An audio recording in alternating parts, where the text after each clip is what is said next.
नमस्कार विद्यार्थी मित्रांनो, या सेशनमध्ये आपण continuous improvement technique in Kaizen याच्यावर डिस्कस करणार आहोत. याच्या अगोदरच्या लेक्चरमध्ये आपण कायझन टेक्निक डिस्कस केली होती. आता याच्यामध्ये जनरली तीन टेक्निक आहेत. पहिली आहे 5S मेथडॉलॉजी, दुसरी आहे PY म्हणजेच काय पोका योके म्हणजेच काय मिस्टेक प्रूफिंग किंवा एरर प्रूफिंग टेक्निक, आणि तिसरी आहे जस्ट इन टाइम, त्यालाच आपण JIT म्हणतो. आता याच्यामधले आपल्याला 5S आणि JIT हे दोनच सिलेबसमध्ये दिल्या. PY टेक्निक आपण सिलेबसमध्ये नसल्यामुळे फक्त त्याचं टायटल PY म्हणजे काय पोकायोको आणि त्यालाच मिनिंग काय मिस्टेक प्रूफिंग किंवा एरर प्रूफिंग एवढंच त्याच्यामध्ये लक्षात ठेवायचं आहे. बाकी डीपमध्ये जायची गरज नाही, कारण की तो सिलेबसमध्ये पार्ट दिलेला नाही. आला समजा चुकून माकून क्वेश्चन तर इथे येणार आहे. तर त्याच्यामुळे फालतू असं जास्त त्याच्यामध्ये डीपमध्ये जायची गरज नाही. पण ह्या दोन गोष्टी 5S मेथडॉलॉजी आणि JIT जस्ट इन टाइम, या दोन गोष्टी आपण डिटेलमध्ये डिस्कस करणार आहोत. थोडंसं मी क्लिअर करतो. हां, तर आता त्याच्यामधली बघा, पहिली टेक्निक आहे 5S मेथॉडॉलॉजी किंवा टेक्निक म्हणू आपण त्याला. 5Sचा मिनिंग काय? 5S is a kaizen continuous improvement technique. हे कंटिन्युअस इम्प्रुव्हमेंट टेक्निक आहे, use to organise the workplace for use to improve efficiency, reduce waste आणि इन्शुअर स्मूथ वर्क फ्लो. आता 5S कोणी इन्व्हेंट केली आहे? जपानने इन्व्हेस्ट केलेली आहे. आता एक कंटिन्युअस इम्प्रुव्हमेंट टेक्निक आहे, त्याच्यामुळे पुढच्या काही पाठ करायची गरज नाही. इम्प्रूव्ह एफिशियन्सी, रिड्यूस वेस्ट असेल, हे वर्क प्लेसच्या जागेवर आपल्याला हे सगळं करायचं आहे. बघा, आता हे कंटिन्युअस इम्प्रुव्हमेंट टेक्निक एवढं जरी माहित असलं ना, आणि कुठं यूज करायचे आहे वर्क प्लेसच्या जागी एवढंच आपल्याला जर माहित असलं ना, हे बाकी improve efficiency, reduce cost, ensure smooth workflow, हे गोष्टी काही पाठ करायची गरज नाही ना. ते कंटिन्युअस इम्प्रुव्हमेंट टेक्निक आहे कुठची? वर्क प्लेस मधली. मग त्याच्यामुळे हे सगळं समोर पाठ करायची गरज नाही. ऑब्जेक्टिव्ह तर अजिबात पाठ करायची गरज नाही, कारण की ते कंटिन्युअस इम्प्रुव्हमेंट टेक्निक आहे. याच्या आधी तुम्ही 4-5 ऑब्जेक्टिव्ह लिहिले, पण 4-5 काय एन नंबर ऑफ ऑब्जेक्टिव्ह येऊ द्या इम्प्रुव्हमेंटच्या रिलेशनमध्ये, तरी आपण ते सगळे करेक्टच करणार. फक्त आपण फास्टमध्ये इथं वाचून घ्यायचं असते, ते कुठेही मेमोराईज करायचं नाही. म्हणजे improve productivity, reduce waste, reduce safety, reduce quality, better work environment, better work environment. आता याच्यानंतर काही ऑब्जेक्टिव्ह आले की कोऑर्डिनेशन, कंट्रोलिंग, इम्प्रूव्ह इफिशियन्सी, आणखी काही येऊ द्या, इम्प्रूव्ह वर्क कल्चर, असं काही जरी आले तरी आपण त्याला रॉंग करणार नाही. उगाच त्याच्यामध्ये पाठ करायचं किंवा काही लक्षात ठेवण्यासारख्या गोष्टी नाहीत. हा, आता सगळ्यात महत्वाचं इथं याच्यावर क्वेश्चन येऊ शकते. 5S मेथॉडॉलॉजी टेबल, ते ट्रिक्स नंतर मी समजून सांगतो, की आता पहिले आपण बघू की काय असते. पहिला 5S म्हणजे काय? त्याच्यात S1, S2, S3, S4, S5 असे 5S आहेत. आता पहिला S1 म्हणजे काय? त्याला सेरी म्हणतात, जपानीज वर्ड आहे तो. त्याचं इंग्लिश मिनिंग आहे सेरी म्हणजे सॉर्ट करणे. ते सॉर्ट म्हणजे काय करायचे? की अननेसेसरी जे काही थिंग्स असतात किंवा ॲटम्स असतात ते रिमूव्ह करणे किंवा वेगळे करणे. कशामुळे? तर की इलिमिनेट वेस्ट, म्हणजे वाया न जाऊ देण्यासाठी हे सगळ्या अननेसेसरी गोष्टी आहेत ते वेगवेगळ्या करायच्या किंवा त्याला रिमूव्ह करून टाकायच्या. नंतर दुसरा S2 म्हणजे सेट इन ऑर्डर. आता आपण पहिल्या अनवॉन्टेड गोष्टी तर रिमूव्ह केलेल्या आहेत. आता काय करायच्या? जे कामाच्या गोष्टी आहेत ते काय करायच्या? की प्रॉपर अरेंजमेंट त्याची करायची आहे. त्याच्या कशासाठी करायची? की ते इझी ॲक्सेस आणि सेव्ह टाईम. ना तर व्यस्त पडल्या तर आपल्याला उगाच ते शोधण्यातच जिंदगी जायची. त्याच्यामुळे अरेंज ॲटम प्रॉपरली म्हणजे त्यानं काय की लवकर लवकर सापडते आपल्याला, आणि लवकर सापडल्यामुळे आपल्याला सेव्ह टाईम होते. नंतर तिसरा एस आहे सेईसो म्हणजेच काय? शाईन म्हणजेच काय? क्लीन वर्क प्लेस असेल तरच ते शाईन होते. इम्प्रूव्ह सेफ्टी आणि अँड क्वालिटी. नंतर सेईकेट्सू S4 स्टँडर्डाइज, त्याचा मिनिंग असते हा सेईकेट्सू हा जपानीज वर्ड आहे. इंग्लिश मिनिंग त्याचा आहे स्टँडर्डाइज. स्टँडर्डाइज कसं केव्हा होईल? सेट जे एखादे रूल किंवा प्रोसिजर सेट असेल तरच त्याचं आपण स्टँडर्डायझेशन करू शकतो. रूल रेग्युलेशन जर नसले तर स्टँडर्डाइज होण्याचे चान्सेसच नसतात. त्याच्यासाठी पर्पज काय? Maintain consistency. पाचवा एस जे आहे शिटसुके, त्याचा इंग्लिश मिनिंग आहे सस्टेन. नंतर काय? Follow the discipline or maintain S1 to S4 through the discipline. कारण की सस्टेनेबिलिटी केव्हा किंवा कंटिन्युटी कधी मेंटेन करता, हे 4 वरचे रूल पाळले तरच, अदरवाईज ते सस्टेनेबिलिटी ठेवणं पॉसिबल नाही. तर ते सस्टेनेबिलिटी कशासाठी ठेवतो आपण? कंटिन्युअस इम्प्रुव्हमेंट म्हणजे सस्टेन, किंवा म्हणजे सस्टेन म्हणजे एखादी गोष्ट ती कंटिन्यू ठेवणे ना. कधी ठेवणार? जर हे 5 वरचे 4 S1 to S4 हे जर रूल पाळले तरच आपण ते सस्टेन करू शकतो. अदरवाईज यातला एखादा जरी रूल ब्रेक केला तर तिथंच त्याचा वाटोळ होऊन ते संपणार. म्हणजे काय, कशासाठी असते त्याचा पर्पज? Continuous improvement. आता हे लक्षात कसे ठेवायचे?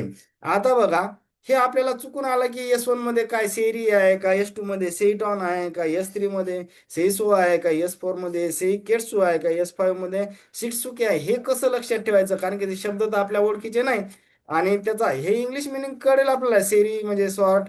ते कसं, त्याची बी टेक्निक सांगतो मी की हे कसे लक्षात ठेवायचे. आता मी काय करत असतो की बघा, एक वाक्य लिहिले मी. एक शेर क्रिकेटर, एक शेर क्रिकेटर म्हणजे काय, जसं डेरिंगबाज किंवा त्याला रेकॉर्डचं काही गरज नाही. एक शेर क्रिकेट टॉन, टॉन म्हणजे काय आपण म्हणतो शतक म्हणतो. सौ म्हणजे हिंदीमध्ये शतक म्हणतो. चौके मारून 85 वाद घालून पूर्ण करतो. आता बघा, एक शेर म्हणजे काय, एस वन म्हणजे सेरी आला आपला इथं. हे इथं एवढाच मी राऊंड करतो, एक शेर एवढा शब्द म्हणजे काय, एक आला सेरी. क्रिकेटर सायलेंट काय, टॉन म्हणजे काय, हे इथं सेई टॉन. सौ म्हणजे काय, सेई सो, ते एस थ्री मध्ये आला. नंतर चौके, चौके म्हणजे चार, आणि हे के, के म्हणजे केटसू. बघा, सेई सेई सगळी इकडेच आहे ना. चौके म्हणल्यावर तुमच्या डोळ्यासमोर चौ म्हणजे चार आणि के म्हणजे केटसू. चौ म्हणजे चार, के म्हणजे केटसू, एवढंच डोक्यात येईल ना. नंतर 85 वाद, 85 म्हणजे पंच म्हणजे काय पाच, आणि शी म्हणजे काय शीट सुके. हे असं सहज आपल्या लक्षात राहतील.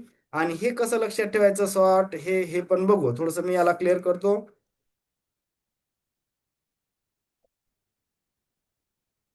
हा, हे बघितलेलंच आहे उगाच आपल्याला. म्हणजे 5 मधले बघा, एक मिनिट.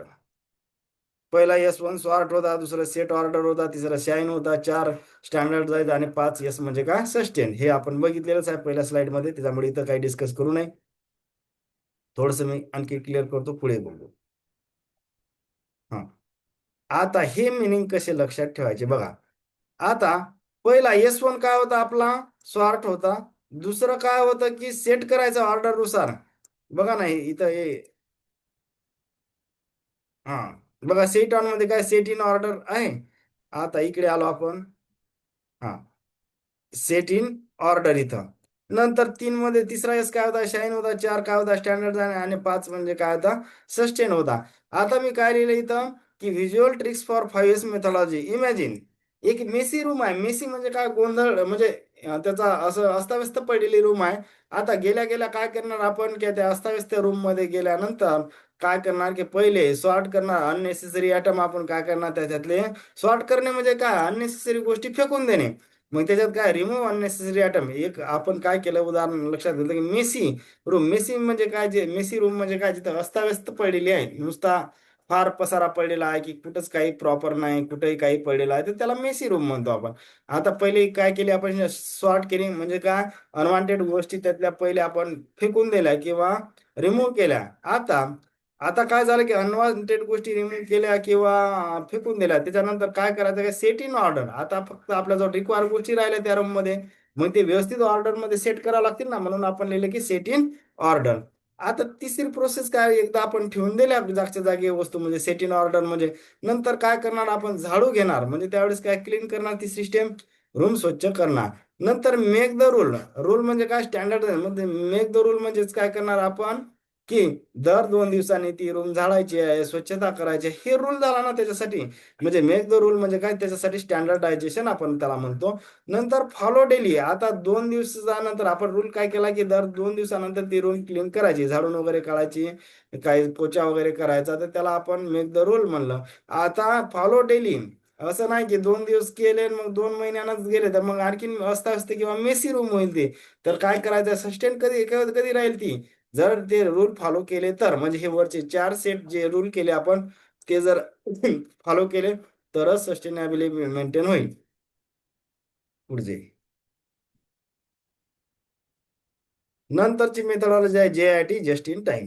आता जस्ट इन टाइम म्हणजे काय, is a production system here materials, component and products are made or deliver exactly when needed, not before or not after. म्हणजे काय झालं की रॉ मटेरियल जेव्हा गरज आहे तेव्हाच, कंपोनंट असतील जेव्हा अगोदरही आणायचे नाही आणि उशिराही आणायचे नाही, जे कंपोनंट असतील ते पण, आणि प्रोडक्ट्स आर, आणि जे काय उत्पादन आहे कधी, जेव्हा डिलिव्हरी येईल तेव्हाच ते उत्पादन पण करायचं. म्हणजे जेव्हा गरज आहे तेव्हाच करायचं, अगोदरही काही करायचं नाही, नंतरही काही करायचं नाही, तर त्याला आपण जस्ट इन टाइम म्हणतो. म्हणजे मटेरियल असू द्या, रॉ मटेरियल, म्हणजे जशी जशी ऑर्डर आली किंवा डिलिव्हरी आली तेव्हाच मटेरियल आणायचं, कंपोनंट आणायचं, आणि तेव्हाच प्रोडक्ट बनवायचं, अगोदर काहीच करायचं नाही, तर त्याला जस्ट इन टाइम आपण असं म्हणतो. गोल काय असतील, रिड्यूस वेस्ट असेल, मिनिमाइज इन्व्हेंटरी. इन्व्हेंटरी म्हणजे काय, स्टॉक म्हणतो आपण. Improve efficiency. आता फादर ऑफ JIT त्याचं नाव आहे टॅलीची ओव्हन. हा, टॅलीची ओव्हन हे एक नाव त्याचं, father of JIT is non as the father of JIT. आणि तो कोणत्या कंपनीचा होता? टोयोटा मोटर कॉर्पोरेशनचं जे काही होते ते टोलीची ओहन तर ते टोयोटा कंपनीचे होते, त्याला फादर ऑफ JIT म्हणतात. हा. नंतर महत्वाचं 5 झिरोज इन JIT. आता कोणकोणते झिरो आहेत? मी ट्रिक्स कशी लक्षात D cube IP, D cube IP. आता डी क्यूब म्हणजे पहिला हे डिले, 3D आहेत ना डी क्यूब म्हणजे. पहिला डिले आहे, डिफेक्ट्स आहे, डाऊन टाइम. IP म्हणजे काय? इन्व्हेंटरी आणि पेपर. तर हे असे लक्षात ठेवायचे. आता झिरो डिले म्हणजे काय? No waiting time in production or delivery, म्हणजे डिले काहीच होऊ द्यायचा नाही. डिफेक्ट्स म्हणजे काय? की no error or defective product. Downtime म्हणजे काय? Machine should not stop or fail, म्हणजे मशीन कंटिन्यू चालू असली पाहिजे त्याला, अदरवाईज जर फेल झाली तर त्याला डाऊन टाइम म्हणतात. नंतर zero paper, no paper, no unnecessary paperwork, म्हणजे उगाच कागदपत्री जसं आपण रेकॉर्ड ठेवतो उद्या उगाच कामाच्या बिनकामाच्या धप्प्या मारून ठेवतो, वेळ जाते, काही फायदा नाही होत, तर तशा झिरो पेपर वर्क त्याला असं म्हणतो आपण, की ते करायचं नाही. झिरो पेपर वर्क म्हणजे अननेसेसरी कागदाच्या थप्प्या लावून ठेवायच्या नाही, म्हणजे त्यालाच काय आपण म्हणतो की zero paper work. Zero inventory, inventory म्हणजे stock, no excess stock, only what is needed, उगाच आणून ठेवायचं नाही. म्हणजे नाहीतर काही ऑर्डर आली नाही किंवा डिलिव्हरी आली नाही तर उगा ते वाया जाईल, तर त्याच्यामुळे एक्सेस आणून ठेवायचं नाही, तर त्याचा झिरो इन्व्हेंटरी असं त्याला आपण म्हणतो. आता नंतर एक शब्द आहे त्याच्यामध्ये, कंबन in JIT. Kanban is a visual scheduling system used to manage and control the work in progress. WIP, त्याला WIP म्हणतो. In production or service system helps to control and coordination in the production system or service system. म्हणजे कंबन technique म्हणजे काय? कंबन एक जपानी शब्द आहे. Kanban is a Japanese term meaning signboard or visual card used to signaling the system to control the production and workflow in JIT. म्हणजे काय करायचं? व्हिज्युअल इंडिकेशन देण्यासाठी कशाचं? प्रोडक्शन आणि वर्कफ्लोचं असं एक व्हिज्युअल इंडिकेशन आपल्याला दिसते, त्याच्यामुळे आपल्याला ते समोरच्या गोष्टी डिसिजन घ्यायला मदत होतात, तर त्याला आपण कंबन टेक्निक म्हणतो. Kanban originated from the Toyota production system and developed by Toyota motor corporation, म्हणजे या टोयोटाचीच हे पहिल्यांदा त्यांनी सुरू केली होती कंबन टेक्निक. आता इथं काय नाही, फक्त कंबन काय आहे एवढंच लक्षात द्यायचं. डेव्हलप कोण केली? टोयोटानं.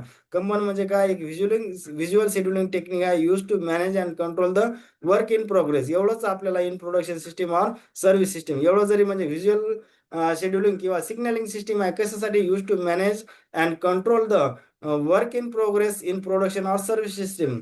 म्हणजे सर्व्हिस सिस्टीम मध्ये जे प्रोडक्शन सिस्टीम असू द्या, सर्व्हिस सिस्टीम असू द्या, त्याच्यासाठी काय करते? एक व्हिज्युअल शेड्युलिंग किंवा सिग्नलिंग सिस्टीम आहे. काय उपयोग आहे त्याचा? Use to manage and control the work in progress. कशामधलं? प्रोडक्शन सिस्टीम असू द्या, सर्व्हिस सिस्टीम. एवढंच याच्या आपल्याला फक्त व्हिज्युअल शेड्युलिंग सिस्टीम एवढं जरी लक्षात ठेवलं तर बस झालं. म्हणजे उगा फालतू ते कंबन वगैरे वर लक्षात राहत नसेल तर. कंबन म्हणजे एक जपानी शब्द आहे, त्याचा मिनिंग आहे की व्हिज्युअल कार्ड. आणि आपण कशासाठी यूज करत आहे याचा तो व्हिज्युअल शेड्युलिंग किंवा visual signalling system use to manage and control the work in progress in production of service system. एवढं जरी साधं लक्षात आलं, म्हणजे व्हिज्युअल सिग्नलिंग सिस्टीम आहे किंवा व्हिज्युअल शेड्युलिंग सिस्टीम आहे, कशामधली? प्रोडक्शन किंवा सर्व्हिस सिस्टीम मधली आहे. कशासाठी? तर manage and control work in progress. एवढ्या जरी 2-3 गोष्टी लक्षात ठेवल्या तर फार डिटेलमध्ये जाऊ नका त्याच्यात. उगाच कंबन किचकट शब्द पाहूनच विद्यार्थी घाबरतात, त्याच्यामध्ये घाबरायचं गरज नाही. आपल्याला काही जास्त लक्षात ठेवायचं गरज नाही. होप करतो फास्टमध्ये बऱ्याच गोष्टी समजल्या असतील तर चॅनलला लाईक, सबस्क्राईब आणि शेअर करायला विसरू नका. थँक्यू.